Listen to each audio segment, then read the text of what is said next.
সবাইকে সবাইকে নমস্কার জানাচ্ছে আপনাদের সৌমিত্র বসু। সবাইকে অজস্র শুভ কামনা জানাচ্ছে, সবাইকে স্বাগত জানাচ্ছে আজকের এই শরণাগত অনুষ্ঠানে এবং সবাইকে শুভ সকাল জানাচ্ছে। শুভ হোক, শুভ হোক, সকলের শুভ হোক। আজকের দিনে অন্তত সকলের শুভ হোক, তার কারণ আজকে সত্যি সত্যি একটা শুভ দিন। আমরা যারা ভারতীয় তাদের পক্ষে একটা শুভ দিন। আজকের দিনেই আমরা পরাধীনতার শৃঙ্খল মোচন করে স্বাধীন হয়েছিলাম, স্বাধীন ভারত তৈরি হয়েছিল। সে তো আপনারা সকলে জানেন, আলাদা করে বলবার কিছু নেই। কিন্তু তার বাইরেও আমরা মনে রাখবো যে আজকে দুজন মানুষের জন্মদিন, যে দুজন মানুষের সঙ্গে এই স্বাধীনতা যুদ্ধের প্রত্যক্ষ সম্পর্ক আছে। তাদের মধ্যে একজন হচ্ছেন ঋষি অরবিন্দ। তার জন্ম হয়েছিল 15ই আগস্ট 1872 খ্রিস্টাব্দে। আর আরেকজন হচ্ছেন কবি সুকান্ত ভট্টাচার্য। তার জন্ম হয়েছিল 15ই আগস্ট 1926 খ্রিস্টাব্দে।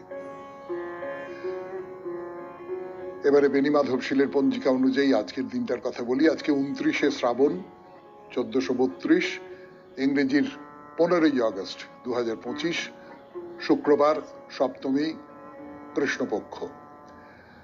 সূর্যোদয়ের সময় ভোর 5টা বেজে 16 মিনিট, সূর্যাস্তের সময় সন্ধে 6টা বেজে 8 মিনিট। নক্ষত্র অশ্বিনী। আজকে জন্মে মেষ রাশি, ক্ষত্রিয় বর্ণ, মতান্তরে বৈশ্য বর্ণ, দেবগণ। দিনের বেলা 10টা বেজে 5 মিনিট গতে নরগণ। আমাদের হোয়াটসঅ্যাপে চিঠি পাঠাবার নাম্বার 9831922927। চিঠির গোড়ায় অতি অবশ্যই SG লিখবেন।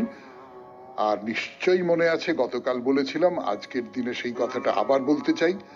আমাদের সামনের বৃহস্পতিবারের চিঠিপত্রের বিষয় হলো স্বাধীনতা দিবসের দিনটা কেমন করে কাটানো উচিত বলে আপনার মনে হয়। আমরা সবসময় সেরকম করে কাটাতে পারি না, কিন্তু কেমন করে কাটানো উচিত বলে আপনার মনে হয়, তাই নিয়ে 250 শব্দের মধ্যে একটি চিঠি ভেবে চিনতে আগামী মঙ্গলবারের মধ্যে সন্ধে 6টার ভেতরে আমাদের দপ্তরে পৌঁছে দিন।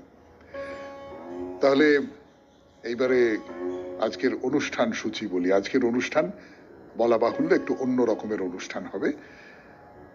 সেই অনুষ্ঠানটা হচ্ছে যে আজকের দিনে আমরা বিপ্লবীদের কথা বলবো, যারা স্বাধীনতার জন্য যুদ্ধ করেছিলেন তাদের কথা বলবো। কিন্তু না, স্বাধীনতার জন্য যারা যুদ্ধ করেছিলেন তাদের অনেকের নাম আমরা সবাই জানি, সবাই জানি। আমি যদি এখন বলি যে নেতাজি সুভাষচন্দ্র বসু, সবাই জানি। মহাত্মা গান্ধী, সবাই জানি।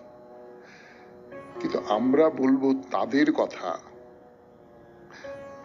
তাদের সম্পর্কে সংক্ষিপ্ত পরিচয় দেব যাদের আমরা হয়তো সার্বিকভাবে জানি না। তার আগে একটা অন্য কথা বলি। আমাদের এই যে স্বাধীনতার যুদ্ধ, এই স্বাধীনতার যুদ্ধের সঙ্গে ধর্মের কিন্তু একটা খুব ঘনিষ্ঠ সম্পর্ক আছে। তাই নিয়ে কথা বলবার জন্য ফিরে আসছে আপনাদের সৌমিত্র বসু 92.7 বিগ FM এ শরণাগত অনুষ্ঠানে। একটু গান শুনে নি। এই যে স্বাধীনতার সঙ্গে ধর্মের কথা বলছিলাম, দেখুন একটা কথা আমার মনে হয় আপনারা একমত হবেন কিনা জানি না, সেটা হচ্ছে যে স্বাধীনতা মানে ধর্ম আসলে একটা স্বাধীনতা দেয় আপনাকে, আপনার নিজের মতন করে নিজের যে প্রিয়, নিজের যে পরম, তার সাধনা করবার স্বাধীনতা। এই যে স্বাধীনতা, সেই জন্য ভারতের যে স্বাধীনতা আন্দোলন, সেখানে ধর্মগুরুদের ভূমিকা খুব বহুমুখী ছিল নানান দিক থেকে। ধরুন, তারা রাজনৈতিক অনুপ্রেরণা দিয়েছেন, সমাজের সংস্কারের কাজকর্ম করেছেন, ধর্মের পুনর্জাগরণ, তার মধ্যে দিয়ে মানুষ নিজের দেশকে চিনেছে, নিজেকে চিনেছে, নিজের আত্মাকে চিনেছে। এবং ধর্ম সে তো মানুষকে ঐক্যবদ্ধ করে, একসঙ্গে এক কাট্টা করে। তো এই কয়েকজনের কথা বলবো, খুব ছোট করে নাম উল্লেখ করব। তারা কেউ কেউ সরাসরিতে অংশ নিয়েছেন, রাজনীতিতে অংশ নিয়েছেন, আবার কেউ কেউ সমাজ সেবা করেছেন, সাংস্কৃতিক পুনর্জাগরণের চেষ্টা করেছেন। ধরুন, আমি যদি বলি যে একেবারে প্রাথমিক যুগে 19 শতকে রাজা রামমোহন রায়। রাজা রামমোহন রায় আপনারা জানেন বহু কুসংস্কার দূর করেছেন, সতীদাহ প্রথার বিরুদ্ধে লড়েছেন, বহু বিবাহের বিরুদ্ধে লড়েছেন, ব্রাহ্ম সমাজ প্রতিষ্ঠা করেছেন। তারপর ধরুন দেবেন্দ্রনাথ ঠাকুর। দেবেন্দ্রনাথ ঠাকুর এই ব্রাহ্ম সমাজকে আরো অনেক বেশি ছড়িয়ে দিয়েছেন, যুক্তিবাদী একটা ধর্মচেতনা জাগিয়ে তুলেছেন।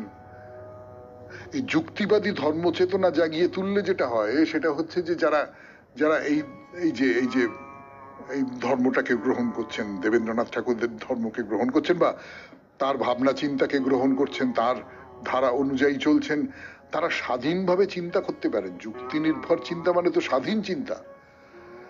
সেই স্বাধীন চিন্তার কিন্তু একটা দাম আছে। দেশের যে স্বাধীনতা সংগ্রাম, সেই স্বাধীনতা সংগ্রামে স্বাধীন চিন্তার একটা দাম আছে। স্বামী বিবেকানন্দের কথা তো বিশেষ করে বলতে হবে।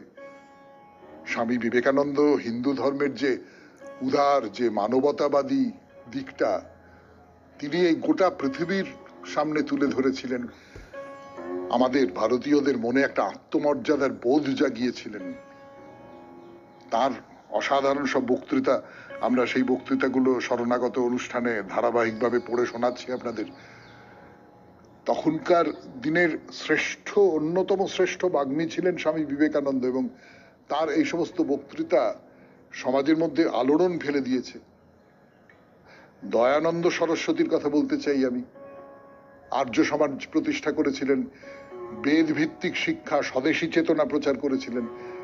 এবং রামকৃষ্ণ পরমহংসদেবের কথা বিশেষ করে বলতে হবে। তিনি সরাসরি রাজনীতির কথা বলেননি, কিন্তু না, তিনি যে ভ্রাতৃত্বের কথা বলছেন, সহিষ্ণুতার কথা বলছেন, সেইটা কোথাও জাতীয় ঐক্যকে সহায়তা করছে। তো তাহলে এই যে ধর্মগুরু যারা আছেন তাদের সঙ্গে পরোক্ষভাবে ভারতের যে স্বাধীনতা সংগ্রাম, ভারতের মানুষের যে ঐক্যবদ্ধ হওয়া, তার একটা প্রত্যক্ষ যোগ আছে, এটা তো অস্বীকার করা যাবে না।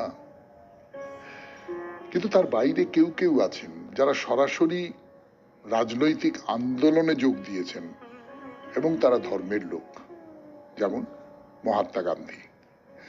ফিরে আসছি গানের পর। 92.7 বিগ এফএম এ শরণাগত অনুষ্ঠান শুনছেন। স্বাধীনতা দিবস, অহিংসা, সত্যাগ্রহ, এগুলো তো ধর্মীয় আচার। এগুলোকে রাজনৈতিক আন্দোলনের মূল হাতিয়ার করেছেন। তার যে নীতি, সেই নীতিটা একেবারে আধ্যাত্মিকতার সঙ্গে যুক্ত, কিন্তু তার যে প্রতিক্রিয়া সেইটা রাজনৈতিক প্রতিক্রিয়া। যেমন অরবিন্দ ঘোষ, আজকে তার জন্মদিন, তাকে প্রণাম জানাই। তিনি আধ্যাত্মিক পথ নেবার আগে একেবারে চরমপন্থী বিপ্লবী নেতা ছিলেন। তার লেখা দর্শন রাজনৈতিক কর্মীদের অনুপ্রাণিত করেছে। তার বাইরে অনেকে আছেন, আনন্দময়ী মা আছেন, গুরু নানকের পরবর্তী শিখ গুরু যারা তারা আছেন, তারা তো গুরু, আধ্যাত্মিক জগতের লোক, কিন্তু তারা মানুষকে উদ্বুদ্ধ করেছেন। আমি আচার্য বিনোবা ভাবের কথা বলবো গান্ধীর অনুগামী হিসেবে, কেরালার শ্রী নারায়ণ গুরুর কথা বলবো। তিনি জাতিভেদ দূর করে সমতা এবং শিক্ষার প্রসার করছেন, যা দক্ষিণ ভারতে জাতীয় আন্দোলনের পথ সুগম করেছিল। এরকম বহু মানুষের কথা বলতে পারি, এবং সেই সঙ্গে এটাও বলতে পারি যে যারা স্বাধীনতা সংগ্রামের কাজে ঝাঁপিয়ে পড়েছেন তারা অনেকেই কিন্তু ভক্ত ছিলেন। ধরুন, আমি বলছি যে গীতা, গীতা তাদের কাছে একটা পবিত্র গ্রন্থ ছিল। আমি বলছি যে মা কালী, মা কালীর বন্দনা করে তারা দেশের কাজে, সংগ্রামের কাজে নামতেন। অর্থাৎ আমাদের যে স্বাধীনতা যুদ্ধ, সেই স্বাধীনতা যুদ্ধের সঙ্গে ধর্মের সম্পর্ক একেবারে অচ্ছেদ্যভাবে জড়িত। এই সূত্র ধরে আমি কয়েকজন স্বাধীনতা সংগ্রামীর কথা বলবো, হয়তো আপনারা তাদের নাম জানেন না। বলবার জন্য ফিরে আসবো 92.7 বিগ এফএম এ শরণাগত অনুষ্ঠানে গানের পর। ফিরে এলাম গানের পর 92.7 বিগ এফএম এ শরণাগত অনুষ্ঠানে। একজনের কথা বলি, তিনি হচ্ছেন নেপালের মানুষ। তাকে নেপালে কিন্তু জাতীয় বীর হিসেবে স্মরণ করা হয়। তার নামে মূর্তি আছে, ডাকটিকিট আছে, শিক্ষা প্রতিষ্ঠান আছে, রাস্তা আছে। তাকে নেপালি সাহস, দেশপ্রেম আর আত্মত্যাগের প্রতীক হিসেবে ধরা হয়। নামটা বলি, আপনারা সবাই হয়তো নামটা শোনেননি। তার নাম হচ্ছে ভক্তি থাপা। এই নামটা শোনা নাকি? ভক্তি থাপা অষ্টাদশ শতাব্দীর শেষে বা 19 শতকের একেবারে শুরুতে ব্রিটিশ যে উপনিবেশবাদ তার বিরুদ্ধে লড়াই করেছিলেন। 1741 সালে তার জন্ম নেপালের গোর্খা অঞ্চলে। খাস জাতির মানুষ, ছোটবেলা থেকেই যুদ্ধবিদ্যা, তীরধনুক, তরোয়াল চালানো, ঘোড় সওয়ারি এই সমস্ত খুব ভালো শিখেছিলেন। প্রথম জীবনে তিনি লামজুং রাজ্যের সেনাবাহিনীতে যোগ দিলেন। পরবর্তীকালে প্রায় 40 বছর বয়সে গোর্খা রাজ্যের সেনাদলে যোগ দিয়ে খুব দক্ষ যোদ্ধা হিসেবে তার নাম হলো।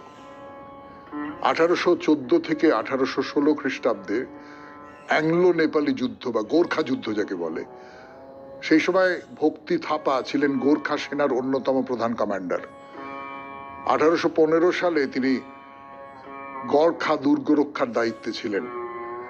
ব্রিটিশ ইস্ট ইন্ডিয়া কোম্পানির সেনারা, তাদের তো সব সেই সময়কার যে অত্যাধুনিক অস্ত্রশস্ত্র, কিন্তু ভক্তি থাপা শুধু তার সাহস, শুধু তার কৌশলের জোরে প্রতিরোধ চালিয়ে গেলেন। 1815 খ্রিস্টাব্দের 16 এপ্রিল মালাউন দুর্গের যুদ্ধে ভক্তি থাপা নেতৃত্ব দিলেন। তখন তার বয়স কত বলুন তো? 70 বছর। যে বয়সে আমরা শরণাগত করি বা শরণাগত শুনি, সেই বয়সে তিনি ইংরেজদের সঙ্গে যুদ্ধ করছে এবং একটা কামানের গোলা এসে লাগলো, গুরুতর আহত হলেন এবং শহীদ হলেন। মৃত্যুর পরেও তার এই যে বীরত্ব, এই বীরত্ব, আত্মত্যাগ নেপালের ইতিহাসে অমর হয়ে আছে। আমরা সবাই তার কথা জানি বা না জানি, নেপালের মানুষ কিন্তু জানেন এই স্বাধীনতা সংগ্রামীর কথা। যে মানুষটির কথা বলছি তিনি একজন নারী। যে নারীদের কথা আপনারা জানেন, আমার নিজের ধারণা এই মানুষটিকে আপনারা জানেন না, এই মানুষটির নাম আপনারা অনেকেই জানেন না। তার জীবনটা শুধুমাত্র একজন স্বাধীনতা সংগ্রামী নয়, বরং একজন রাজনৈতিক এবং সমাজ পাল্টাতে চেয়েছেন এইরকম একজন নেত্রী। সমাজ পাল্টাতে চাওয়া সেটাও তো একরকম করে একটা রাজনৈতিক কাজ।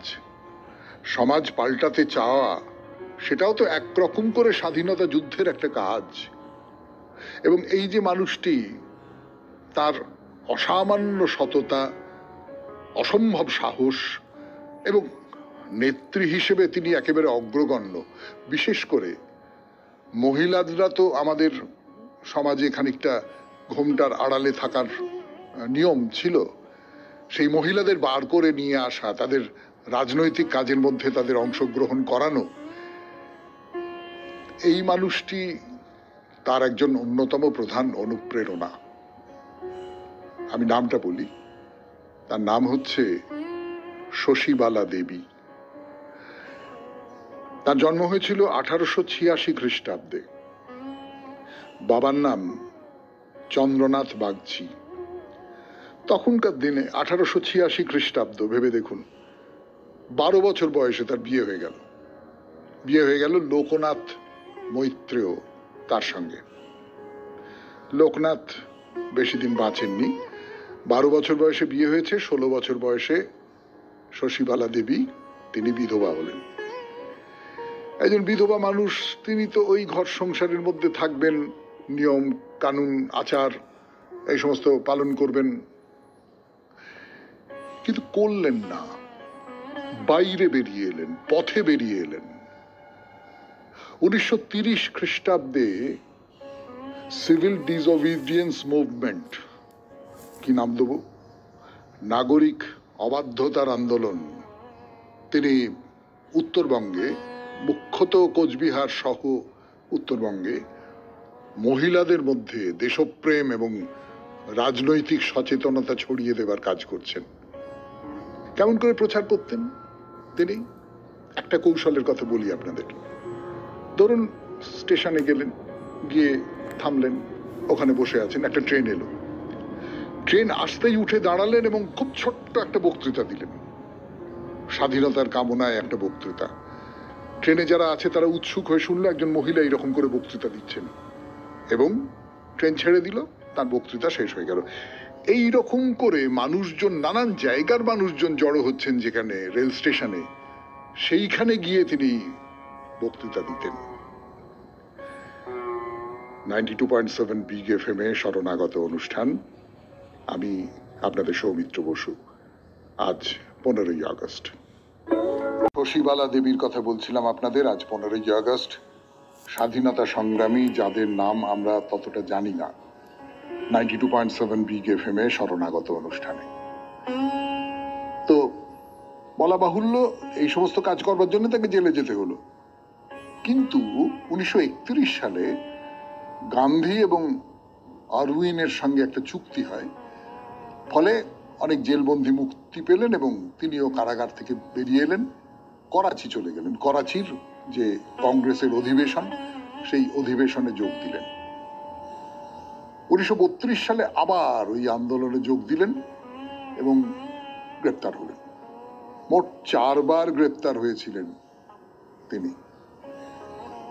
তিনি বাঙালির মতন নানান জায়গায়, কোচবিহার, ফরিদপুর, মেদিনীপুর, খুলনা, এই সমস্ত নানান জায়গায় কংগ্রেসের যে রাজনৈতিক আদর্শ, সেই সময়কার কংগ্রেস যেটা সমস্ত রাজনৈতিক দলের মিলিত একটা রূপ ছিল, সেইখানে মানুষকে উদ্বুদ্ধ করবার কাজে একেবারে নানান জায়গায় ছুটে বেড়াচ্ছেন, নক্ষত্রের মতো ছুটে বেড়াচ্ছেন। কংগ্রেসের একটা অধিবেশন হয়েছিল, সেই অধিবেশনে তিনি আয়োজনের দায়িত্ব নিয়েছেন, তা নেলি সেনগুপ্তা, তাকে গ্রেপ্তার করা হলো। তখন সেই যে কংগ্রেসের অধিবেশন, সেটা হলো তার সভাপতিত্বে। এটাকে কি বলবো, মহিলাদের যে রাজনৈতিক নেতৃত্ব, তার একটা নতুন অধ্যায়ই তো ছিল। চিত্তরঞ্জন দাস, নেতাজি সুভাষচন্দ্র বসু, এরা সকলে তাকে খুব শ্রদ্ধা করতেন, সম্মান করতেন, বড় মা বলে ডাকতেন, বড় মা। তো এই বড় মাই ছিলেন আমাদের আজকের যিনি এই আখ্যানের নায়িকা, শশীবালা দেবী। তাকে শরণাগতর পক্ষ থেকে প্রণাম জানাই।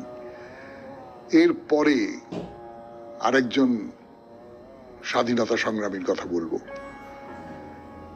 তার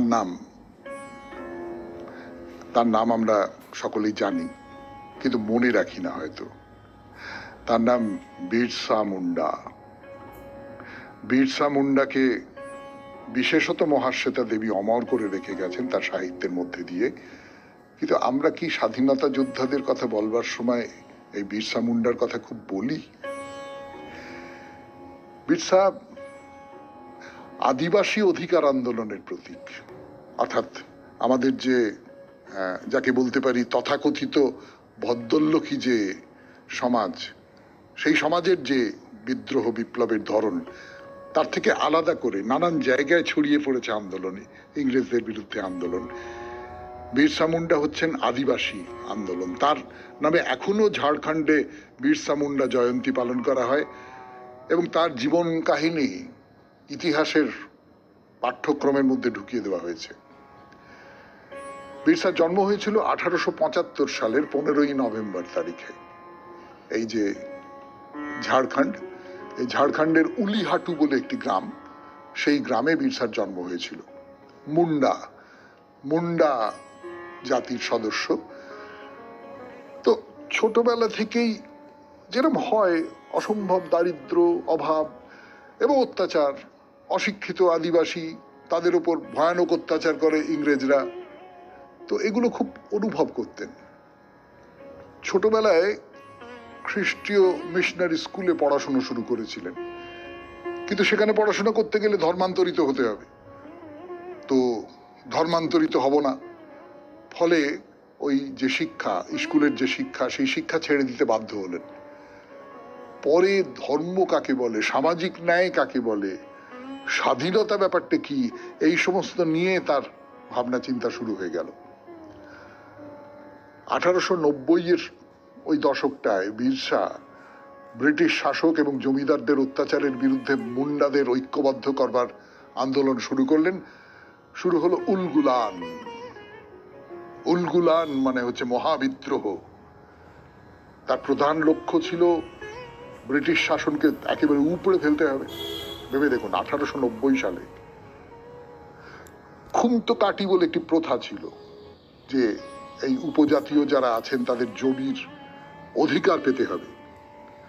সেই জমি দখল হয়ে যাচ্ছে এবং এই যে খ্রিস্টান মিশনারি, তাদের চাপের বিরুদ্ধে আদিবাসী সংস্কৃতিকে রক্ষা করতে হবে। শুনছেন বিরসা মুন্ডার কথা 92.7 বিগ FM এ শরণাগত অনুষ্ঠানে। আরো কথা বলবো, ফিরে আসবো গানের পর। বিরসা নানান রকম ধর্মীয় সামাজিক সংস্কার এই সমস্ত করেছেন। মদ্যপানটা মানুষকে নষ্ট করে দেয়।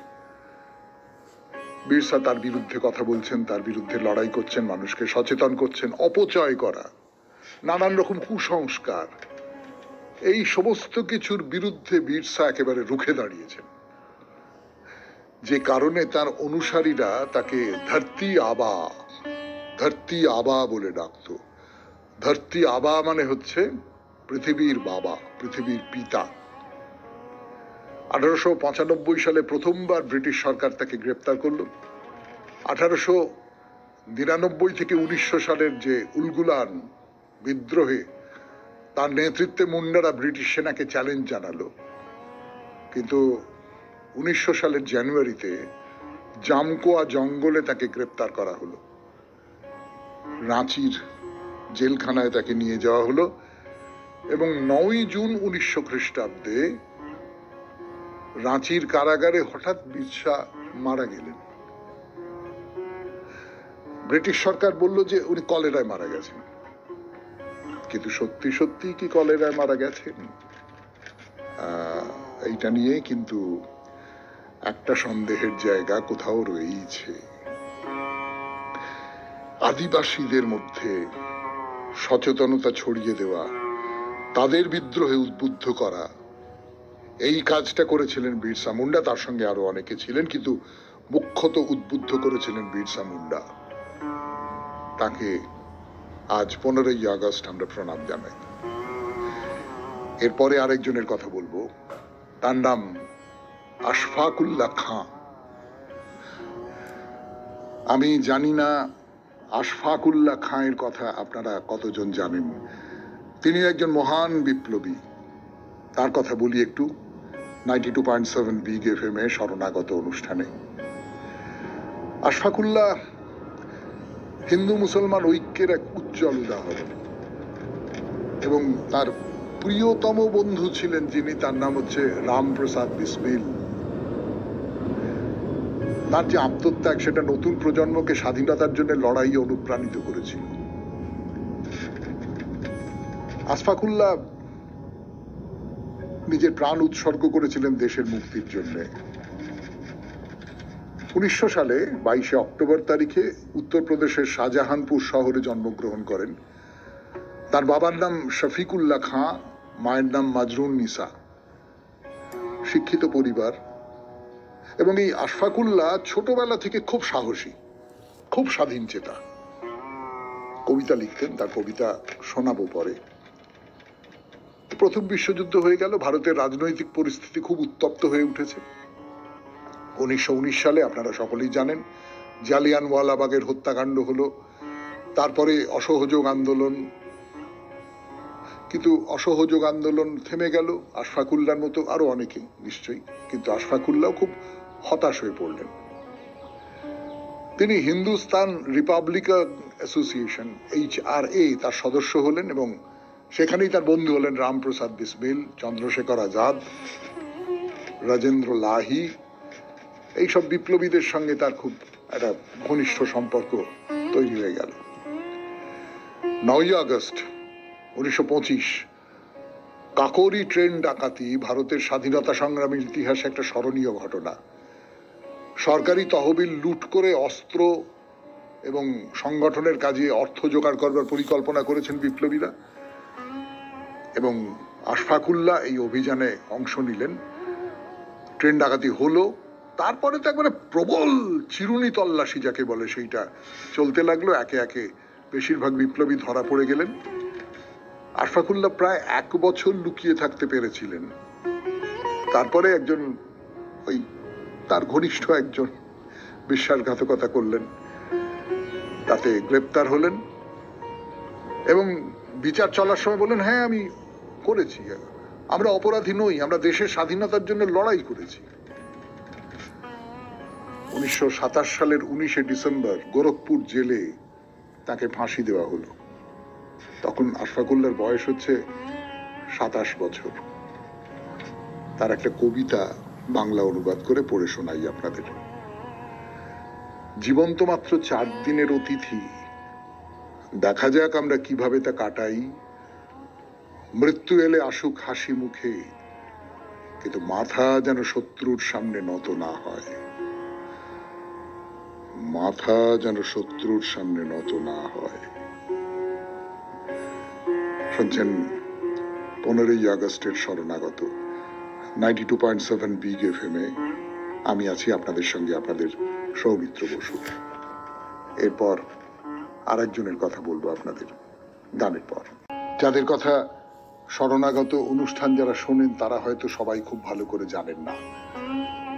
বেশ কয়েকজনের নাম বলেছি, তার বাইরে এখন যার কথা বলবো তিনি তামিলনাড়ুর একজন অত্যন্ত সাহসী এবং আপোষহীন স্বাধীনতা সংগ্রামী, লেখক এবং সমাজ সংগঠক। স্বাধীনতা আন্দোলনের একেবারে প্রথম সারির নেতাদের মধ্যে অন্যতম। তিনি খুব কম বয়সেই ব্রিটিশদের বিরুদ্ধে লড়াইয়ের জন্য কারাবরণ করেছিলেন এবং শেষ পর্যন্ত অসুস্থতা এবং দারিদ্র, সেই দারিদ্রের মধ্যে মৃত্যুবরণ করেন। তার নাম সুব্রহ্মণ্য শিব। তামিলনাড়ুর মানুষ সুব্রহ্মণ্য শিব। তার জন্ম হয়েছিল 4 অক্টোবর 1884 বাত্তালাগুন্ডি, তামিলনাড়ুর। এখন তার নাম হচ্ছে দিন্দিগুল জেলা। সেই দিন্দিগুল জেলায় তার জন্ম হয়েছিল। বাবা মা দুজনকেই কম বয়সে হারান, নানা নানির কাছে বড় হন এবং ছোটবেলা থেকে তার মনের মধ্যে দেশপ্রেম জেগে উঠেছিল। ছোটবেলা থেকেই স্বদেশী এবং বিপ্লবী সংগঠনের সঙ্গে যুক্ত হন। তিরুনেলভেলি অঞ্চলে VO চিদাম্বরম পিল্লাই এবং VVS আয়ার এর সঙ্গে খুব ঘনিষ্ঠভাবে কাজ করেন। এরা দুজনেই স্বাধীনতা সংগ্রামী ছিলেন। নানান জায়গায় ঘুরে ঘুরে বক্তৃতা দিতেন। খুব ভালো বক্তা ছিলেন, প্রচুর লেখালেখি করতেন, ভালো লেখক ছিলেন, মানুষকে স্বদেশী আন্দোলনে যোগ দেবার জন্য আহ্বান করতেন। তো এই বক্তৃতা তো রাষ্ট্রদ্রোহ, কাজে কাজেই ব্রিটিশ সরকার তাকে গ্রেপ্তার করলো। সেটা 1908 খ্রিস্টাব্দ। কারাগারে নিয়ে যাওয়া হলো একাধিকবার, একবার দুবার নয়, বারবার করেই কারাগারে নিয়ে যাওয়া হচ্ছে তাকে এবং প্রত্যেকবার তার স্বাস্থ্য ভীষণ খারাপ হয়ে যাচ্ছে। এই যে মানুষটি, তিনি নানান দিক থেকে খুব গুরুত্বপূর্ণ।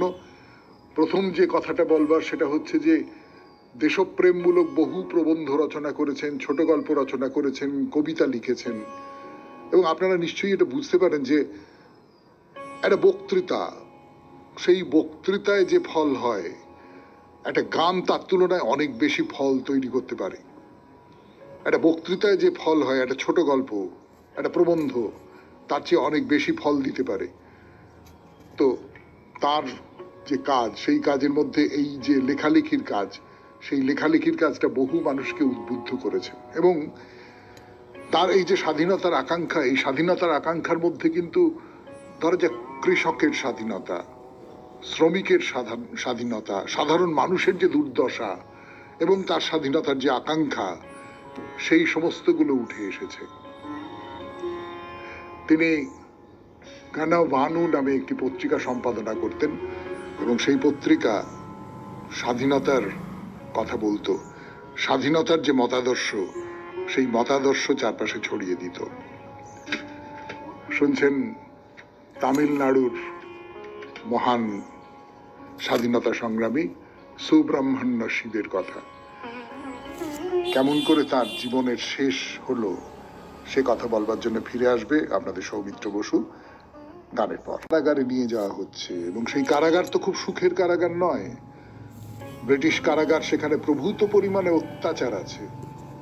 তার এমনিতে ভগ্ন স্বাস্থ্য, কারাবাসের অত্যাচারে অনিয়মে তার যক্ষা হয়ে গেল, অসুস্থ। সেই অসুস্থ অবস্থাতেও তিনি স্বাধীনতার প্রচার চালিয়ে যাচ্ছেন এবং 23শে জুলাই 1925 খ্রিস্টাব্দে মাত্র 40 বছর বয়সে প্রবল দারিদ্রতার এবং অসুস্থতা, এই দারিদ্র এবং অসুস্থতার মধ্যে তাকে এই পৃথিবী ছেড়ে চলে যেতে হলো। এই যে মানুষটি সুব্রহ্মণ্য শিবা, তামিলনাড়ু সরকার তাকে স্বীকৃতি দিয়েছেন। কুম্ভকোণমে তার নামে একটি মেমোরিয়াল স্থাপন করা হয়েছে। তার সম্পর্কে বলা হয়, এই সুব্রহ্মণ্য শিবা তিনি হচ্ছেন তামিলনাড়ুর প্রথম রাজনৈতিক বন্দী এবং আজকেও তামিলনাড়ুর যে যুব সমাজ, তার কাছে তিনি একটি আদর্শ হিসেবে পরিচিত।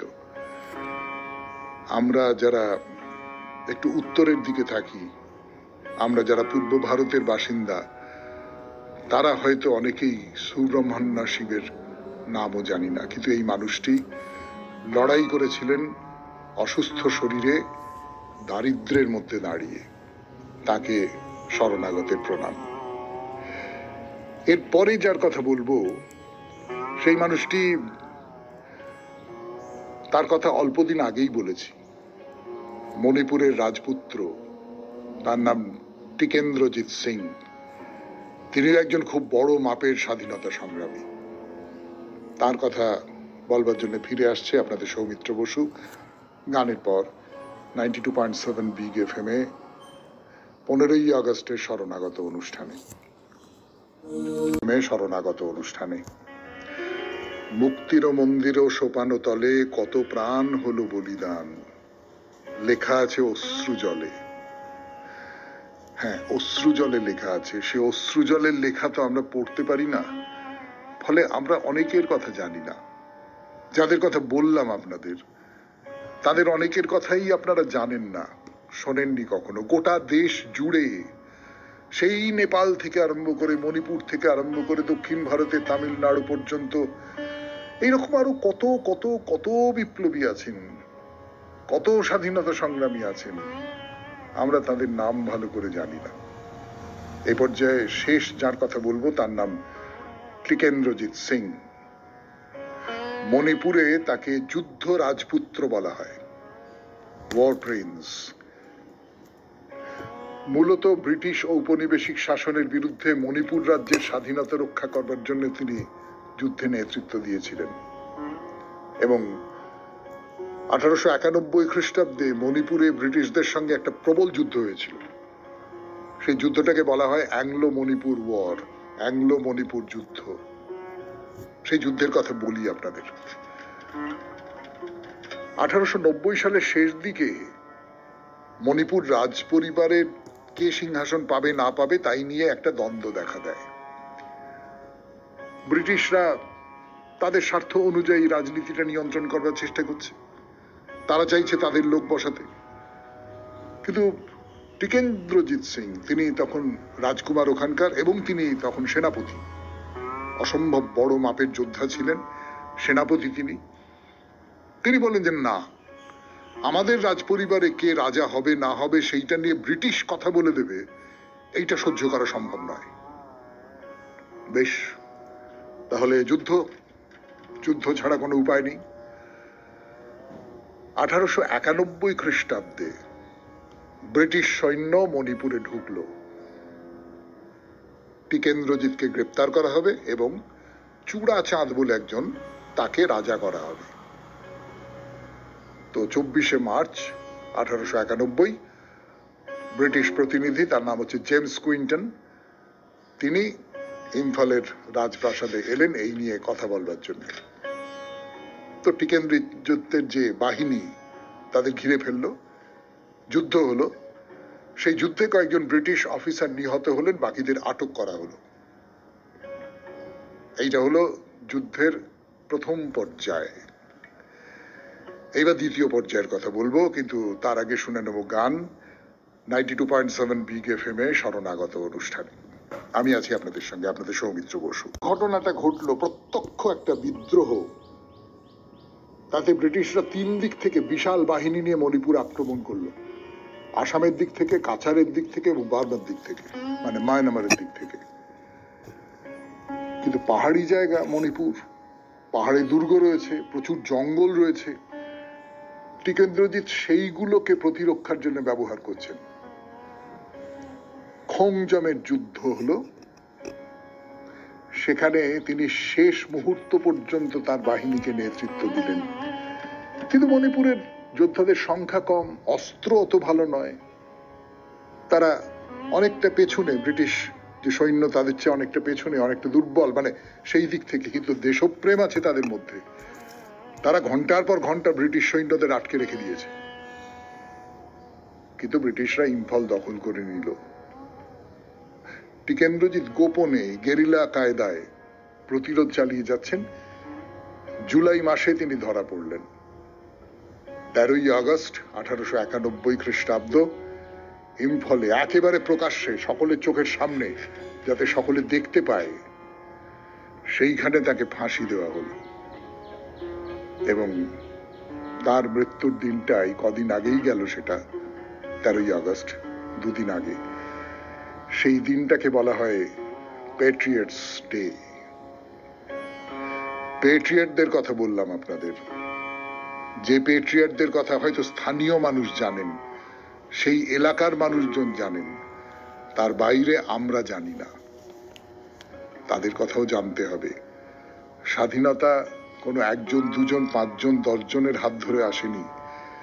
এই যে বিন্দু বিন্দু রক্ত, এই বিন্দু বিন্দু রক্ত মিলে এক মহান রক্তচ্ছ্বাস তৈরি করেছে, যে উচ্ছ্বাস ব্রিটিশ সরকারকে ভাসিয়ে নিয়ে গেছে। এই মানুষদের কথা আমরা, স্বাধীন ভারতের যারা নাগরিক, তারা মনে রাখবো। মনে রাখবো তারা একটা সুন্দর স্বাধীন দেশ চেয়েছিলেন। সেই সুন্দর স্বাধীন দেশ তাদের স্মৃতিতে উৎসর্গ করা আমাদের কর্তব্য। শেষ করছি আজকের শরণাগত। কেমন লাগলো আজকের এই শরণাগত? অবশ্যই চিঠি লিখে জানাবেন। আমাদের হোয়াটসঅ্যাপে চিঠি পাঠাবার নাম্বার 9831922927। চিঠির গোড়ায় অতি অবশ্যই SG লিখতে হবে। সবাই ভালো থাকবেন, আনন্দে থাকবেন, স্বাধীন থাকবেন। নমস্কার। সবাইকে নমস্কার জানাচ্ছে আপনাদের সৌমিত্র বসু। সবাইকে অজস্র শুভ কামনা জানাচ্ছে, সবাইকে স্বাগত জানাচ্ছে আজকের এই শরণাগত অনুষ্ঠানে, এবং সবাইকে শুভ সকাল জানাচ্ছে। শুভ হোক, শুভ হোক, সকলের শুভ হোক। আজকের দিনে অন্তত সকলের শুভ হোক, তার কারণ আজকে সত্যি সত্যি একটা শুভ দিন। আমরা যারা ভারতীয় তাদের পক্ষে একটা শুভ দিন। আজকের দিনেই আমরা পরাধীনতার শৃঙ্খল মোচন করে স্বাধীন হয়েছিলাম, স্বাধীন ভারত তৈরি হয়েছিল। সে তো আপনারা সকলে জানেন, আলাদা করে বলবার কিছু নেই। কিন্তু তার বাইরেও আমরা মনে রাখবো যে আজকে 2 জন মানুষের জন্মদিন, যে 2 জন মানুষের সঙ্গে এই স্বাধীনতা যুদ্ধের প্রত্যক্ষ সম্পর্ক আছে। তাদের মধ্যে একজন হচ্ছেন ঋষি অরবিন্দ। তার জন্ম হয়েছিল 15ই আগস্ট 1872 খ্রিস্টাব্দে। আর আরেকজন হচ্ছেন কবি সুকান্ত ভট্টাচার্য। তার জন্ম হয়েছিল 15ই আগস্ট 1926 খ্রিস্টাব্দে। এবারে বেণীমাধব শীলের পঞ্জিকা অনুযায়ী আজকের দিনটার কথা বলি। আজকে 29শে শ্রাবণ 1432, ইংরেজির 15ই আগস্ট 2025, শুক্রবার, সপ্তমী, কৃষ্ণপক্ষ। সূর্যোদয়ের সময় ভোর 5:16, সূর্যাস্তের সময় সন্ধে 6:08। নক্ষত্র অশ্বিনী। আজকে জন্মে মেষ রাশি, ক্ষত্রিয় বর্ণ, মতান্তরে বৈশ্য বর্ণ, দেবগণ। দিনের বেলা 10টা বেজে 5 মিনিট গতে নরগণ।